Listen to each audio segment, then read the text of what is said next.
She left 45 minutes later, walking out of a Montecito mansion with footage that would ignite a firestorm. Robin Roberts has interviewed presidents, survivors, and some of the most difficult personalities in American media, but nothing prepared her for the woman sitting across from her that Tuesday morning. From the very first question, something was wrong. From the very first answer, the walls went up. And by the time the camera stopped rolling, one of America's most beloved journalists had done something she'd never done in 30 years of broadcasting. She ended an interview early, looked her subject in the eye, and said the words no one had ever dared to say to Meghan Markle's face.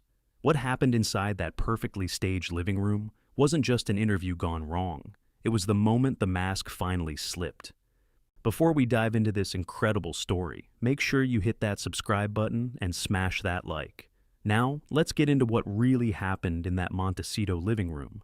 Robin Roberts had been doing this for over 30 years. She'd interviewed world leaders and grieving families, survivors and celebrities, people at their highest moments and their lowest. She'd built her reputation on warmth, empathy, and the ability to make anyone feel comfortable enough to share their truth.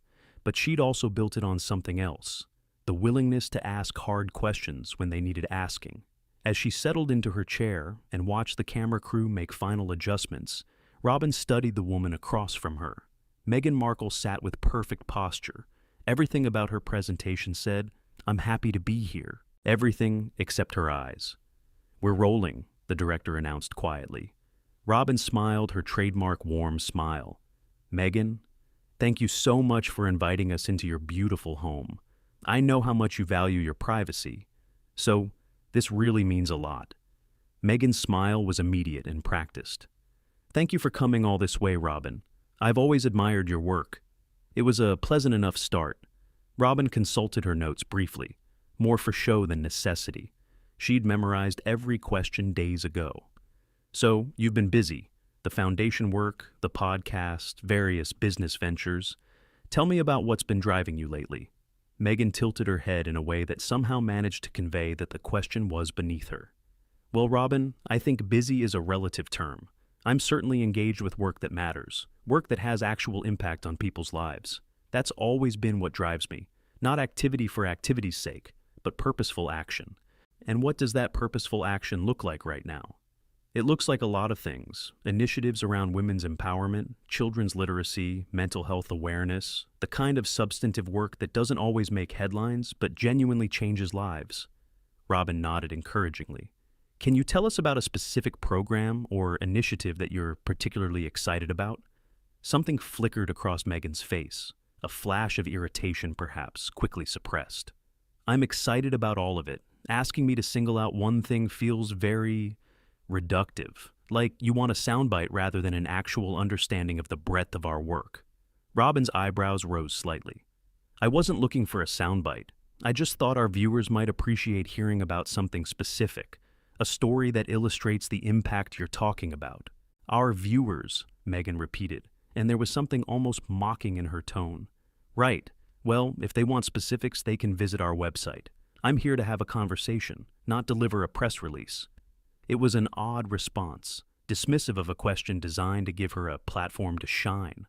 Robin made a mental note and pressed on. "Fair enough. Let's talk about your journey. You've had such a remarkable path: actress, philanthropist, member of the royal family, and now building this new chapter in California. How do you reflect on all those transitions?" Meghan sighed, a small sound that somehow carried enormous weight. "You know, Robin, I've answered variations of this question hundreds of times. The journey narrative, the transition story, the remarkable path framing, it all feels very external, like my life is being packaged for consumption rather than actually understood." "I'm sorry if the question felt packaged. I'm genuinely interested in how you see your own evolution." "My evolution?" Meghan laughed, but there was no warmth in it. "That's just another way of asking the same thing. How have I changed? What have I learned?" It's the kind of question that assumes I need to justify my existence, to prove that I've grown in ways that satisfy other people's expectations. Robin paused, recalibrating. In 30 years of interviews, she'd encountered defensive guests before, but usually not this quickly, and rarely this intensely. I don't think anyone's asking you to justify your existence, Meghan. I'm just trying to understand who you are now versus who you were before. And why does that matter? Meghan's voice had taken on an edge.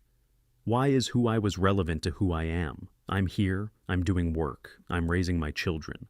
Why does everything have to be filtered through my past? Because context helps people understand? Context. Meghan cut her off, her expression hardening. That word gets used a lot to justify invasive questioning. We're just providing context. Viewers need context. What it really means is, we want to keep defining you by things that happened years ago rather than engaging with who you are today. Robin took a breath, her patience being tested but her professionalism holding firm. Okay, let's focus entirely on today then. What would you like people to know about the Meghan Markle of right now? What I'd like is for people to stop asking what I'd like them to know. I'd like to be seen rather than interrogated. I'd like to have a conversation that isn't designed to extract information, but to actually connect. That's what I'm trying to do, Meghan. But connection requires mutual effort. I ask questions, you answer them, we find common ground. That's how interviews work. Meghan's smile returned, but it was sharp now, almost predatory. Is that how they work? Because from my experience, what actually happens is that I answer questions. Those answers get edited and reframed, and then I spend weeks correcting misrepresentations. So, forgive me if I'm a bit cautious about the mutual effort framing. Robin felt something shift inside her, the first stirrings of genuine frustration. She'd been nothing but respectful, nothing but professional, and she was being treated like an adversary. I understand you've had difficult experiences with media, Robin said carefully. Many public figures have, but I've spent my entire career trying to conduct fair, honest interviews. I'm not here to trap you or misrepresent you. I'm here because I was genuinely interested in talking to you. Were you? Or were you interested in the ratings that come with talking to me? Because those are different things, Robin. The accusation was direct and personal. Robin's expression flickered, hurt perhaps, or surprise at the boldness of the attack. I don't think you know me well enough to question my motives, Robin replied, her voice steady but cooler now. I know the industry. The motives are built into the structure. Then why agree to this interview at all? If you believe everyone in media has ulterior motives, why invite me into your home? Meghan paused, seeming to consider whether to continue the confrontation or step back. She chose a middle path, answering the question while maintaining her defensive posture.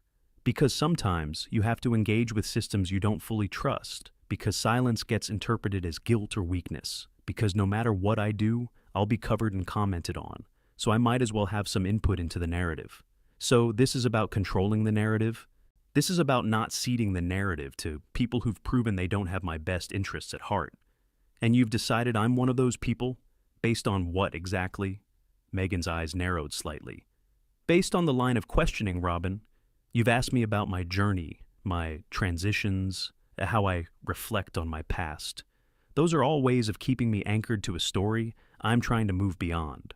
A genuinely supportive interview would focus on where I'm going, not where I've been. Robin leaned forward slightly.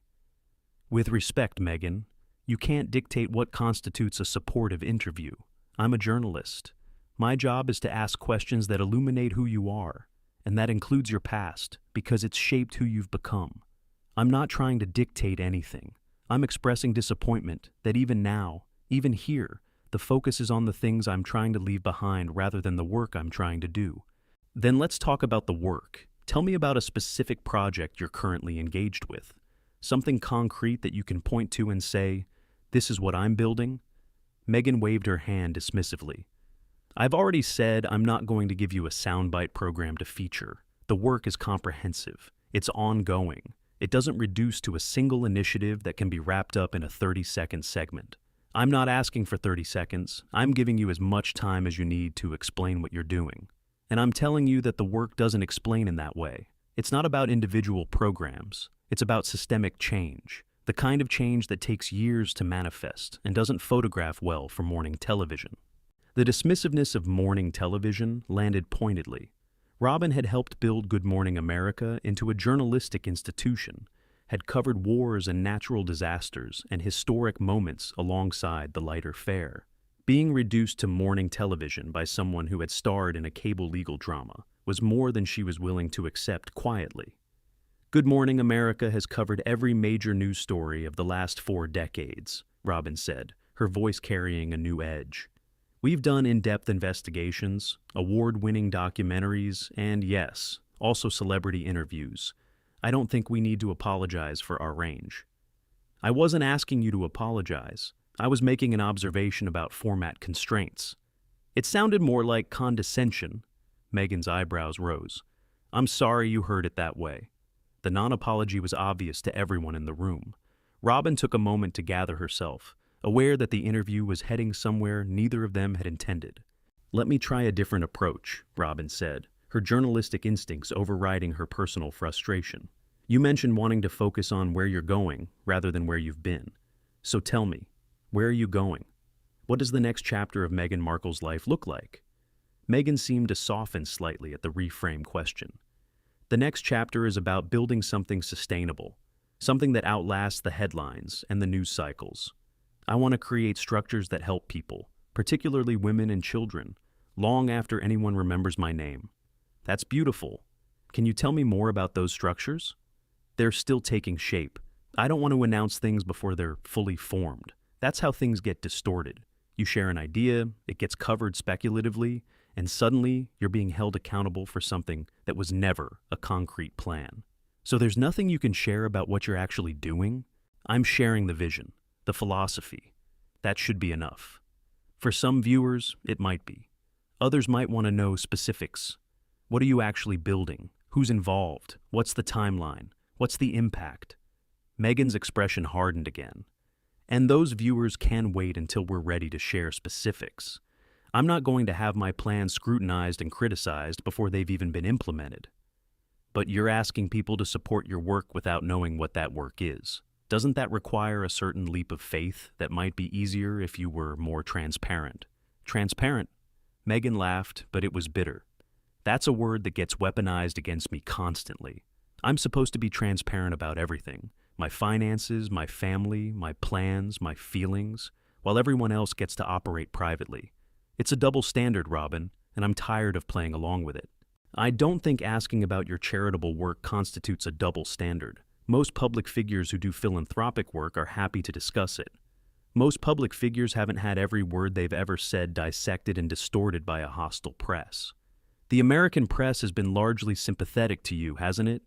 Oprah, Ellen, major magazine profiles. Most of the coverage here has been favorable. Something dangerous flashed in Meghan's eyes. Largely sympathetic isn't the same as accurate, and favorable coverage that's based on incomplete information is just a different kind of distortion. Then help me complete the information. That's why I'm here. Tell me things you haven't told other outlets. Give me the full picture. The full picture can't be conveyed in an interview, Robin. It's too complex, too nuanced. Every time I try to explain something fully, it gets reduced to headlines and hot takes. So your solution is to explain nothing? My solution is to be selective about what I share and with whom I share it. And yet, you agreed to this interview. You invited cameras into your home. You're choosing to engage with media right now, this moment. If you don't trust the process, why participate? The question seemed to strike a nerve. Meghan's composure cracked slightly, just enough for Robin to glimpse something underneath the polished surface. Because I don't have a choice, Meghan said, her voice dropping to something quieter, almost vulnerable. Because silence is interpreted as hiding. Because every time I step back from public life, the narrative gets filled in by people who weren't there and don't know what happened. I have to keep showing up, keep explaining myself, keep defending my existence, even when it's exhausting, even when I know it won't make a difference. Robin felt a flash of genuine sympathy. There was real pain in those words, real frustration, but sympathy didn't negate the fact that Meghan had been combative and dismissive throughout the interview. I hear that exhaustion, Robin said gently. I really do. Public life is hard. Constant scrutiny is hard. But Meghan, and I say this with genuine care, the way you've engaged with me this morning isn't going to help your situation. I came here ready to give you a fair platform to let you share your story on your own terms. And you've treated every question like an attack. Meghan's walls went back up instantly. Because they have been attacks. Just because they're phrased politely doesn't mean they're not hostile. Asking about your charitable work is hostile. Asking about your vision for the future is hostile. Meghan, I've spent the last 20 minutes trying to give you opportunities to shine, and you've rejected every single one. Maybe I don't want opportunities that come with strings attached. What strings? I've asked basic questions that any journalist would ask. I haven't brought up tabloid rumors. I haven't mentioned your family conflicts. I haven't asked about Harry? Meghan cut in sharply. Go ahead. I know that's what this is really about. Every interviewer eventually gets there. How's Harry? How's the marriage? Are the rumors true? Just ask, Robin. Get it over with. Robin paused, studying Meghan carefully. I wasn't going to ask about Harry. That's not what this interview was designed to be. But you want to. I can see it in your notes. I can see the questions you're dying to ask, but holding back because, I'll shut them down. You can't see my notes, Meghan, and I don't have questions about Harry prepared because your team specifically requested that topic be off limits. I respected that request. Did you? Or did you just save them for when the cameras were rolling, hoping I'd slip up and give you something you could use? The accusation was paranoid, ungrounded, and deeply unfair. Robin felt something shift inside her, the final remnants of her patience evaporating. I have conducted thousands of interviews in my career. I have talked to people in their darkest moments and their brightest. I have never tried to trick or trap a guest. The fact that you would accuse me of that, sitting in your own home where I came at your invitation, tells me something important about how you see the world. And what's that? That you've decided everyone is your enemy, that no matter what anyone does or says, you'll interpret it as hostility, that you've built such strong walls around yourself that genuine connection has become impossible. Meghan stared at her, something unreadable in her expression. That's quite a psychological assessment from someone who's known me for 45 minutes. I'm not assessing you psychologically. I'm describing what I've observed in our conversation. You've been defensive, dismissive, and accusatory from the moment we started. I've been nothing but professional and respectful. And somehow, I'm the villain in your narrative. I never said you were a villain. You've implied it with every response, every sigh, every eye roll when I ask something you don't like. You've treated me like an obstacle rather than an interviewer, like someone you have to get through rather than someone you might actually talk to. Meghan uncrossed and recrossed her legs, her discomfort visible. I'm sorry you feel that way. Are you?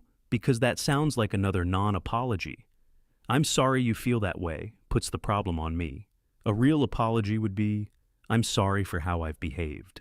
Maybe because I don't think I've behaved badly. I've been cautious. I've been protective. Given everything I've experienced, I think that's reasonable. Caution and protection don't require rudeness. You can be guarded without being dismissive. You can be careful without being condescending. Condescending? Meghan's voice rose. I haven't been condescending. You called my questions reductive. You dismissed Good Morning America as morning television. You've suggested multiple times that I'm incapable of understanding your work or your perspective. How is that not condescension? Those were observations, not insults. They can be both, and they have been. The two women stared at each other across the carefully staged living room. The camera crew had gone silent, barely breathing, aware that they were capturing something far more raw than anyone had anticipated. Robin made a decision. 30 years of experience told her that continuing this interview would serve no one. Not her, not Meghan, not the viewers who deserved better than watching two women circle each other defensively. I think we should stop here, Robin said quietly. Meghan blinked. What? I think we should stop.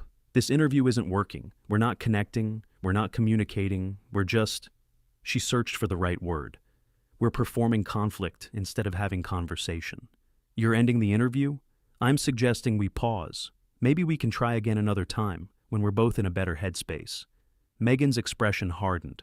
You can't just end an interview because you don't like how it's going. Actually, I can. And I'm choosing to because I don't think continuing serves either of us. I came here hoping to learn something about who you are. Instead, I've learned that you're not ready or willing to share that with me.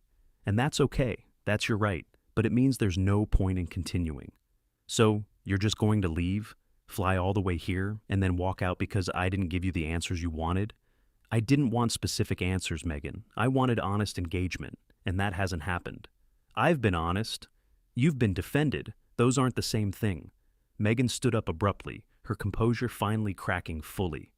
"This is ridiculous. You invite yourself into my home, ask me invasive questions, and then act like I'm the problem because I don't perform gratitude for the privilege of being interrogated."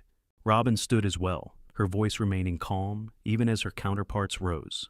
"I didn't invite myself. Your team approached us, and I haven't asked a single invasive question. I've asked about your work, your vision, your current focus. The only thing that's been invasive is your interpretation of everything I've said. My interpretation is based on decades of experience with media manipulation, and my interpretation is based on decades of experience conducting fair interviews. We clearly see this situation differently, which is why continuing seems pointless." Meghan looked around the room, at the cameras, at the crew, at Robin standing calmly before her. Something in her expression shifted, as if she were suddenly seeing how this would look from the outside. Her agitated, Robin composed. Her the aggressor, Robin the professional. "This is going to make me look bad," Meghan said quietly. "I'm not responsible for how you look. I'm responsible for how I conduct myself. And I've conducted myself with professionalism throughout. What you do with that is up to you. You're going to air this. Portions of it, yes. Our viewers deserve to see what happened. They can draw their own conclusions. They'll see whatever you want them to see. That's how editing works. We'll release a longer version online, unedited. People can watch the whole thing and judge for themselves." Meghan laughed bitterly. "How generous of you. It's called transparency, something you claim to value but seem unwilling to practice." The barb landed.